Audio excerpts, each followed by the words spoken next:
a los funcionarios del gobierno, al señor viceministro de Hacienda, señor viceministro de Industria. Felicitar la intervención de la senadora María Rosario Guerra, que ya nos tiene acostumbrados a excelentes debates, a excelente análisis, muy bien analizados, con mucha información, con varios puntos de vista, con crítica constructiva, y pues creo que este no ha sido la excepción. Es un tema muy importante.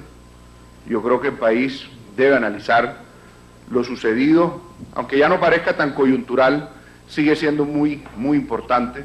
Siguen habiendo miles de familias colombianas deportadas de Venezuela que padecen una situación difícil, y yo creo que este análisis viene en buena hora y que el país lo debe hacer. Quisiera comenzar un poco con el contexto de la situación. Un tema que me parece relevante y que me parece importante que el país y que esta comisión tenga en cuenta a la hora de analizar esta situación. Me acuerdo cuando el presidente Juan Manuel Santos decidió declarar nuevo mejor amigo al presidente de Venezuela, Maduro. Muchas críticas llovieron en contra del gobierno anterior, diciendo que era un gobierno guerrerista, las críticas tradicionales que le hacen al presidente Uribe, que el presidente Uribe no construía amistades, que no era diplomático, en fin. El presidente Santos retomó entonces la relación diplomática con Venezuela, y mire, hoy la senadora Guerra ha demostrado en este debate que nada le ha convenido al país esa relación hipócrita, esa relación que subordina muchas decisiones del presidente de la República a los intereses de un gobierno alejado de la democracia como es el gobierno venezolano, y subordina sus decisiones porque ha quedado preso de esa nueva amistad, y en nada le ha convenido ni a la frontera, ni a Cúcuta, ni a La Guajira, ni a Arauca, ni a norte de Santander, y mucho menos a los ciudadanos que vivían en esa región de la frontera en la parte venezolana. Creo que eso es una reflexión importante en este debate. Yo creo que el país tiene que mirarlo, y tiene que mirarlo bien. La deportación fue una verdadera expulsión sistemática xenofóbica contra los colombianos. En la frontera con Venezuela fue de 1443, es decir, casi 85 personas diarias, de las cuales 19%, señora Presidenta, corresponde a menores de edad. Qué dolor que a nuestros colombianos los trataran así. Nosotros vimos con estupor, con angustia, las imágenes de los colombianos pasando la frontera, pasando ese río, de manera desesperada, por la angustia de que los deportaran o que les dieran un trato peor al que le estaban dando ya a los deportados. Entre el 1 de enero de 2015 al 20 de agosto de este año, de ese mismo año, perdón, es decir, en 7 meses, 3.211 personas fueron expulsadas, y en todo el año 2014 alrededor de 1.590 personas. Hay información de que la inspección y revisión por parte de los organismos públicos competentes del lugar de habitación, estadía o reunión de las personas naturales, domicilios de personas jurídicas, establecimientos comerciales o recintos privados abiertos o no al público, que el decreto 1950-2015 autorizó requisas personales, restricciones al tránsito de bienes y personas, al traslado de bienes y pertenencias en el país, así como el establecimiento de restricciones a la disposición, traslado, comercialización, distribución, almacenamiento, producción de bienes, con lo cual se confirma la deportación como una verdadera expulsión sistemática xenofóbica contra los colombianos. Ya la senadora Guerra hizo mención a las cifras que que Naciones Unidas ha reconocido y que por alguna razón no se identifican en el gobierno colombiano. Y también ha habido expresiones xenofóbicas de parte del gobierno, inclusive del presidente Maduro, contra los colombianos. Se ha dicho que Colombia, él ha dicho que Colombia se ha transformado en una exportadora neta de pobreza hacia Venezuela. Qué dolor que un país, dos pueblos hermanos tengan un presidente que maltrata a los ciudadanos colombianos, y dado aún más dolor, señora presidenta, ver un gobierno colombiano que no exige respeto por los colombianos, que no exige un tratamiento digno a los colombianos.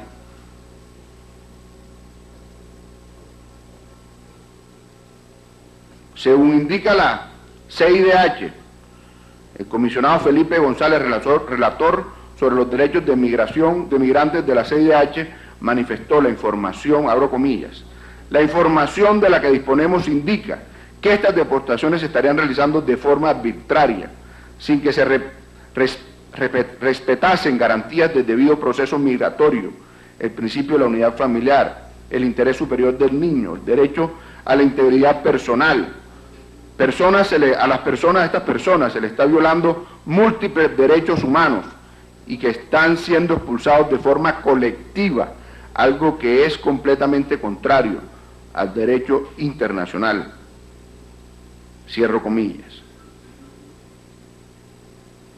Inclusive la propia Cancillería colombiana ha identificado que se deportaron a personas que estaban legalmente en Venezuela, que llevaban más de 40 años en este territorio, que tenían núcleos familiares y sus hijos y nietos asentados en el territorio venezolano.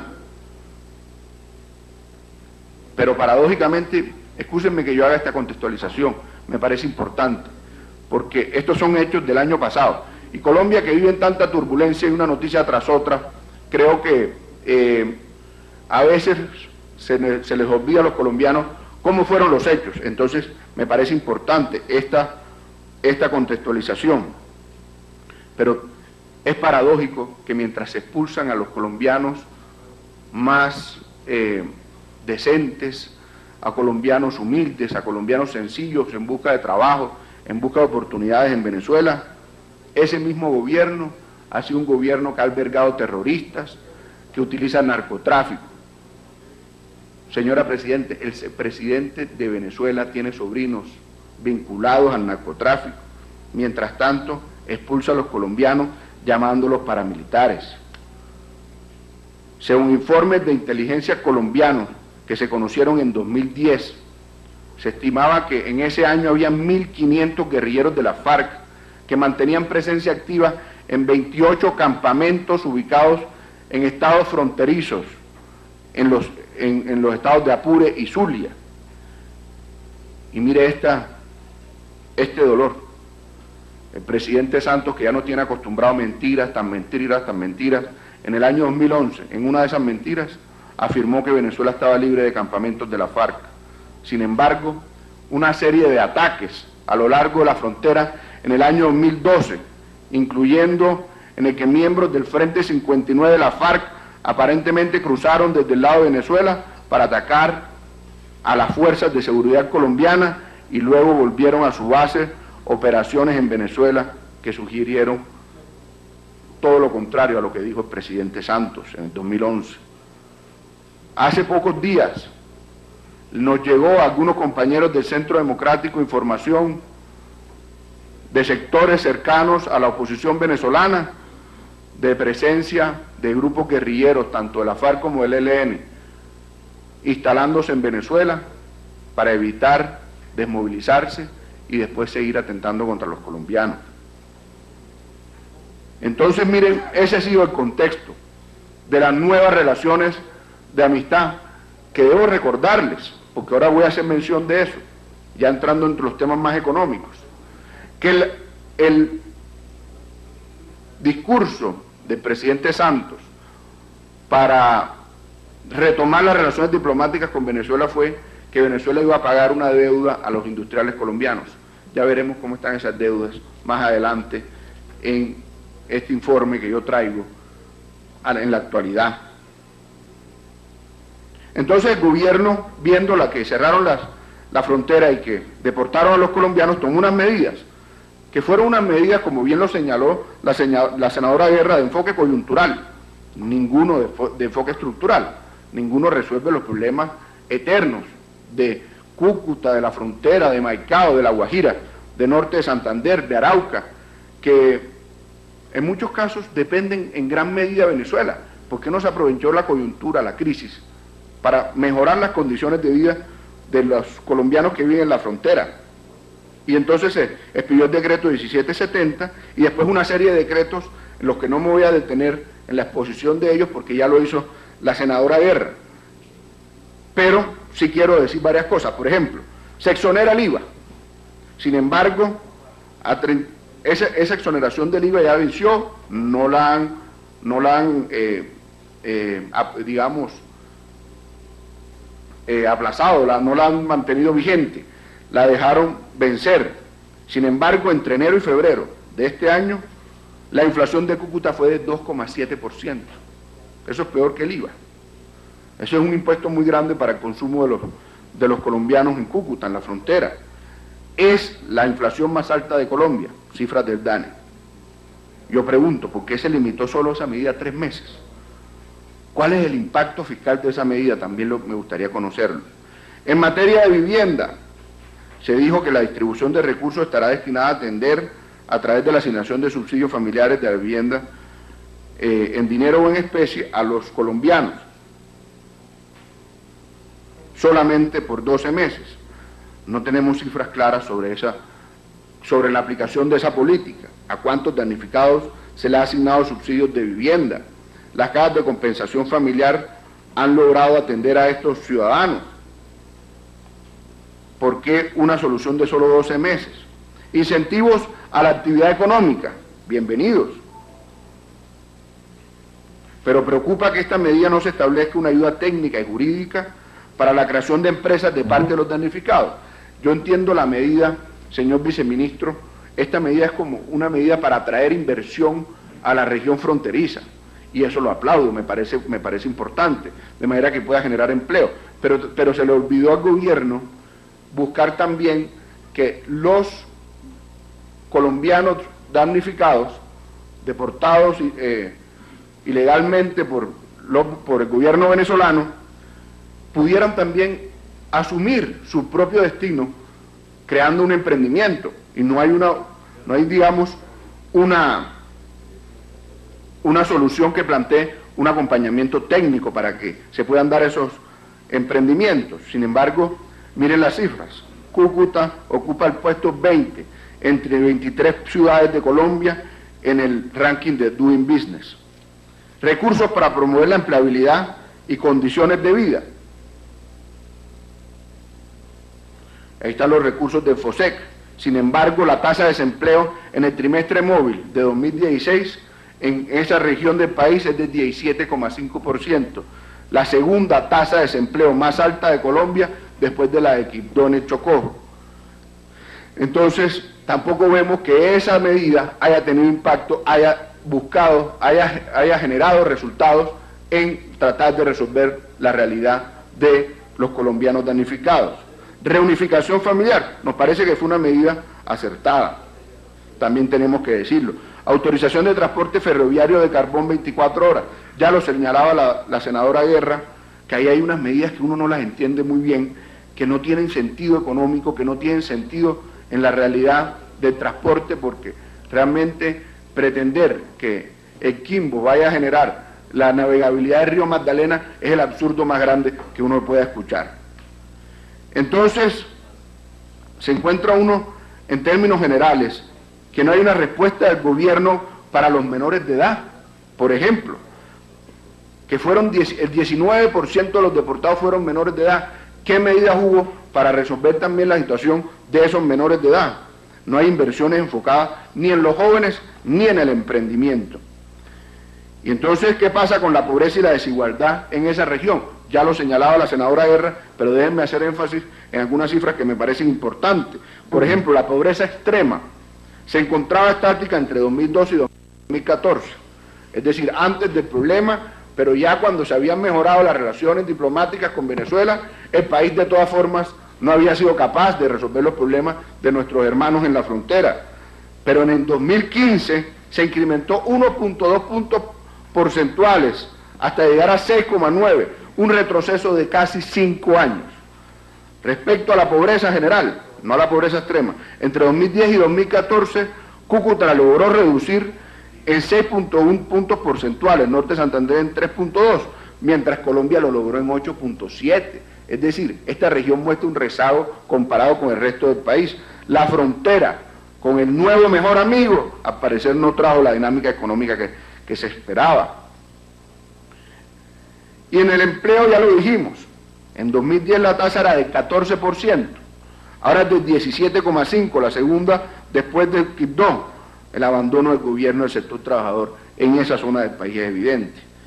Mientras el nivel de desempleo informal en Colombia es del 48%, el 50% más o menos, en Cúcuta es del 69%. Entonces no solamente no hay empleo, sino el poquito empleo que hay es informal. Y miren esto que importante. Norte de Santander ocupa el tercer puesto entre los departamentos con mayor área de cultivo de coca en el país, con casi 7.000 hectáreas en 2014 y un aumento de 9% frente al 2013. Entonces, ¿de qué le ha servido? Yo le voy a decir de qué ha servido el restablecimiento de las relaciones diplomáticas con Venezuela: para inundar de coca Norte de Santander, para inundar de coca, el abandono acompañado de un abandono a la agroindustria palmicultora que traía una gran dinámica y que ahora se ha visto en un gran retroceso. Sin embargo, el comercio tampoco mejora.